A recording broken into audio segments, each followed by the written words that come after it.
Salut la commu, c'est encore moi. Je tenais à revenir vers vous concernant mon expérience sur cette frame culte et sa stack Speedy BF 405. Alors pour commencer, la Speedy BF 405, pour moi c'est une révélation, hein, franchement, vu le prix, vu tout ce qu'il y a dessus et vu comment ça se comporte en vol, je crois que ça va être toutes mes prochains builds se feront avec cette stack. C'est vraiment très performant.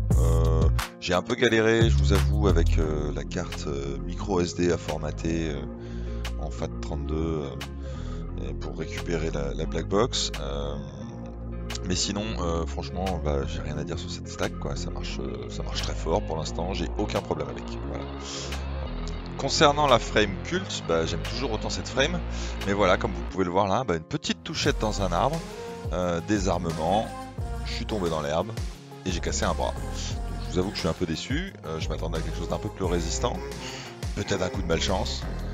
En tout cas, j'ai pas eu envie de racheter des bras et de leur casser d'autres. Donc je me suis dit, c'est l'avantage d'une frame open source. J'ai récupéré le dessin du bras et j'ai cherché à comprendre où est-ce que ça avait cassé. Vous pouvez voir que ça a cassé juste au niveau du trou de fixation du bras, donc forcément avec un bras qui fait 10 mm de large et un trou de 3 mm au milieu, c'est là que ça casse. Donc je me suis dit je vais le renforcer et puis je vais le faire couper. Je les ai fait découper par CNC Drone, hein, pas loin de chez moi. Mais il y a plein de coupeurs de carbone que vous pouvez prendre pour faire découper le bras si vous voulez réutiliser ces bras renforcés. Puis encore une fois, je vous ferai un retour si ces bras là cassent aussi facilement ou pas que les originaux. Voilà, écoutez, bon vol à tous et puis à bientôt.